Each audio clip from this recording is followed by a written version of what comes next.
So before I get this video started, yes guys, I know, it's a tired and old subject. This whole IGN Sonic Unleashed review is just completely oblivious now. It shouldn't even be talked about in the year 2012 when the game came out in 2008.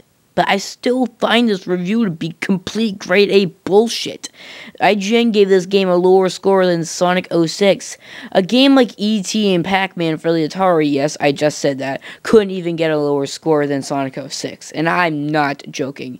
And I thought, hey, since I'm starting a whole commentating thing here on Sonic Team, why not start off the series with a IGN video? Because, you know, that's fun.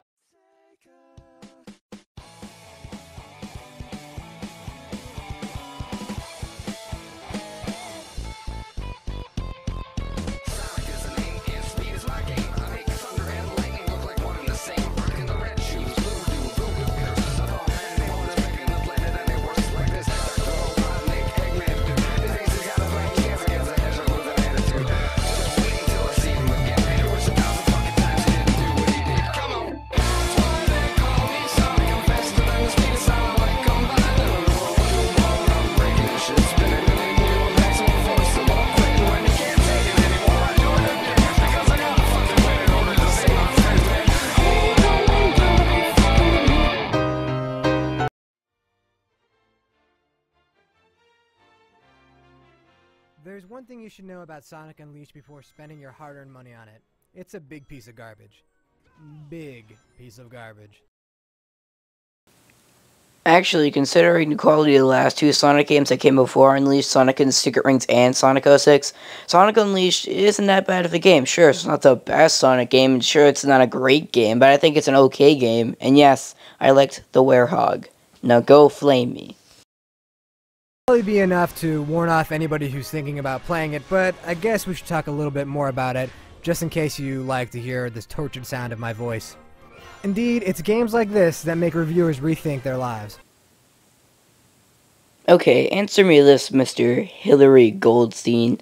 Why does this game make reviewers rethink their lives? If anything, a bad game like Sonic 06 or any other bad game would make reviewers rethink their lives. I can't see how this game makes reviewers rethink their lives. Oh, and that tortured sound of your voice? Oh yeah, it totally sounded like you were being tortured by reviewing this game. Oh no, I feel so bad for you, Mr. Goldstein. So bad. Now, I have a theory when it comes to Sonic games. Someone at Sega hates the Hedgehog with all his might, and he's going about trying to sabotage the franchise with these awful games. Actually, I think it's the other way around.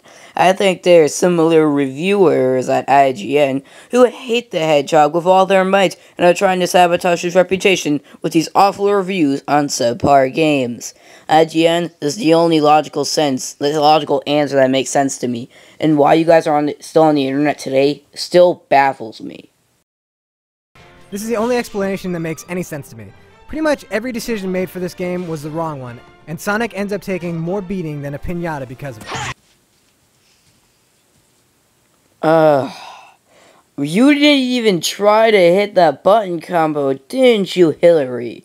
Honestly, like, I can, you know, sometimes people miss button combos, but you look like you didn't even try. Everybody, just facepalm. I'll give you a few seconds to facepalm. Did you facepalm? Okay, well, sadly we have to get on with the video, so let's get on with IGN's review of Sonic Unleashed. The gameplay in Sonic Unleashed is split up into 3 equal parts. There are daytime stages which are actually very good, there are nighttime stages which are actually complete rubbish, and then there's also the hub city where you do a lot of exploration stuff, and that's boring as can be. Okay, riddle me this, IGN.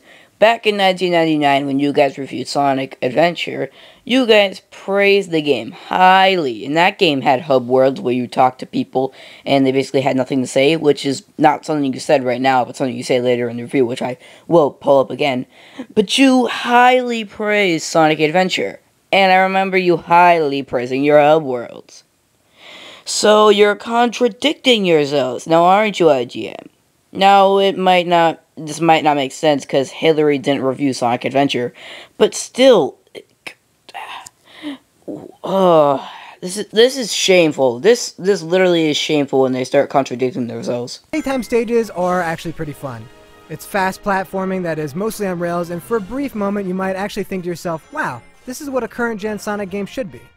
Of course your hopes will be brutally dashed later on, but never mind that for now. The daytime sections aren't perfect by any means. The jump button can be fatally unresponsive at times, and it's just a lot of trial and error gameplay that can get a little bit repetitive after a while.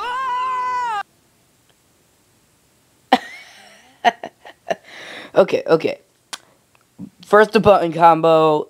Now you can't even press the jump button.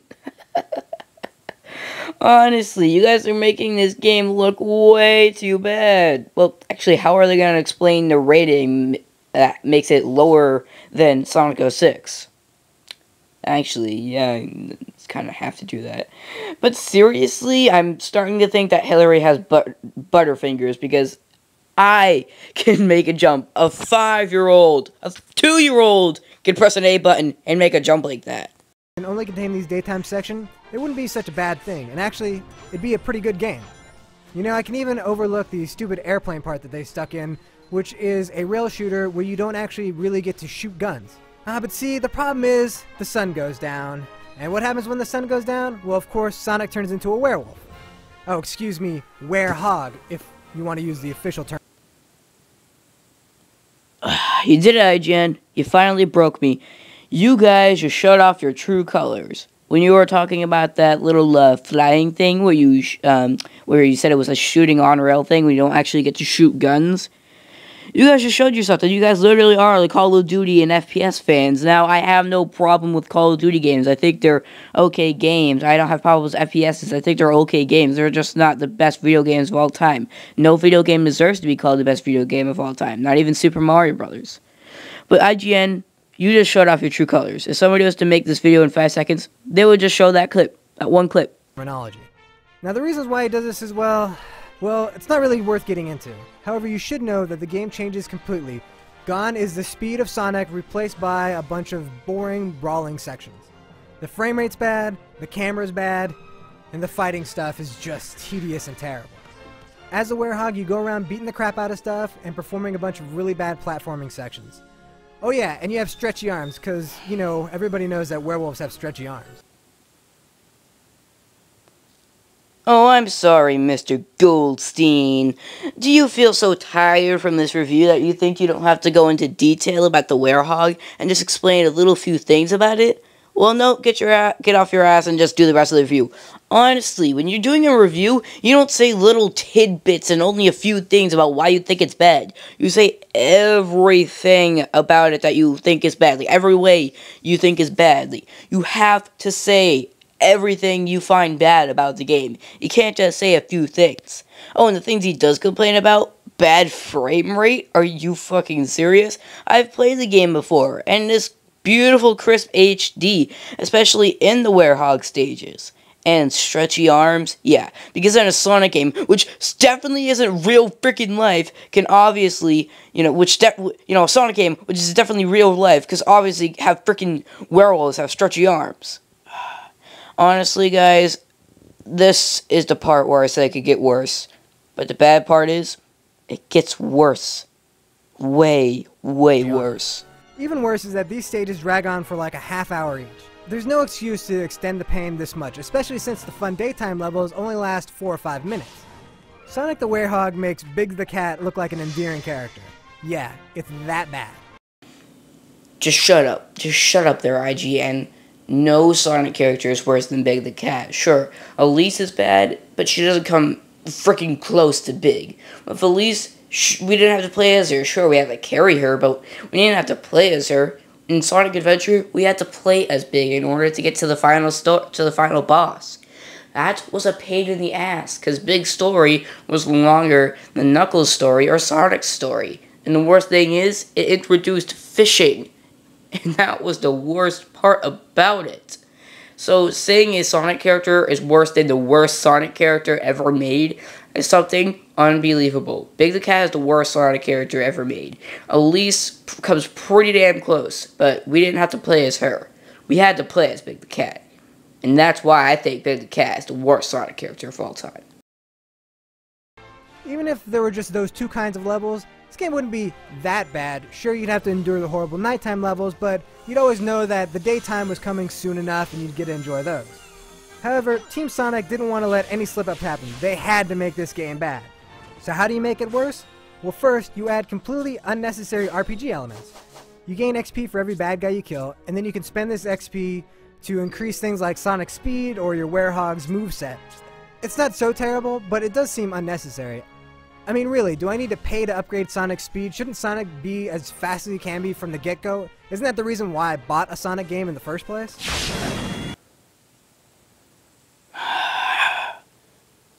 I just shaked my head. I'm face palming right now. Oh my god. I'm sorry. But were they trying to help you too much, Hillary? Were they trying to give you something that you needed that you just didn't want? Sorry that there's no blast processing on the Xbox 360 and PS3 like there was on the Sega Genesis back in the day. Oh, and then, remember, even though this game came out before Sonic Unleashed, this game that I'm gonna say they reviewed came out after Sonic Unleashed, you guys gave Sonic Generations a very positive review, and that had RPG elements. Remember the shop? So, yet again, you contradict yourself, guys. You guys contradict yourself, not right now, but in the near future. God, I wish somebody in IGN could come back and slap Hillary Goldstein in the face and tell him that he's gonna contradict himself. I've saved the best for last. Convinced that Sonic fans don't just want to run really fast and have fun, there are hub worlds. These terrible, terrible hub worlds are where you aimlessly walk around, talk to people for no reason, and collect coins to get to the next level. Oh, and you can cleanse people's souls by taking pictures of them. I'm not even joking about that. These hubs are a giant waste of time that only serve to annoy the player. And once again, it's just more gameplay that's keeping you away from the one part of Sonic that's fun, and that's the daytime levels. Hey idiots, didn't you guys praise Sonic Adventure for its hub worlds, where you would talk to people and they had nothing to say? So, in a hub world similar to Sonic Adventure, you're saying it's as boring as could be. Well, if you didn't have anything to say, you shouldn't have fucking talked to them, idiot. I know you have to talk to some people to get some information, but not all information.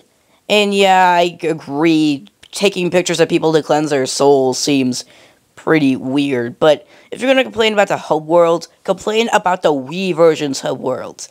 The Wii version's hub worlds are a bunch of cardboard cutouts. I am not joking. That was the first, that I played the Wii version before the HD versions, and that was a mistake in my mind. That's like me playing the 3DS version of Sonic Unleashed before playing the console version. Oh crap, I did Sonic do that. Unleashed is a classic example of what happens when a good idea isn't left alone. There's just too much fussing that's been done to this once good formula. It's kind of like having a group of 5-year-olds come up with ideas after giving them a bowl full of sugar. Sure, there are fun parts buried inside, but don't subject yourself to the pain. But the best thing I can say about Sonic Unleashed is that it does at least make the old Sonic the Hedgehog games look a whole lot better. I guess that's something. For the full written review, head on over to IGN.com. No, Mr. Goldstein, I won't head on over to IGN.com. This review was awful. He just nitpicked about a few things, like stretchy werewolf arms or unneeded RPG elements that were made to help you. Honestly, guys, this review is worse than I remember. And the thing is, this isn't my first recording. I recorded it last night, and I was so pissed off. I might not seem pissed off now, but I was pissed off last night. So anyway, guys, this is my, first commentary, so please go easy on it. I hope you liked it, and next time, we'll be taking a look at the Irate Gamers review of Sonic Unleashed. You know, guys, this is going to be terrible. And after the Irate Gamers review of Sonic Unleashed, we'll be taking a look at Cooliger13vid's review of Sonic Unleashed for the PS2. Which I will give him this, the PS2 version and Wii version did suck. Like I mentioned, cardboard cutout hub worlds. Anyway, guys, I'm James from Sonic Team, and I gotta go fast.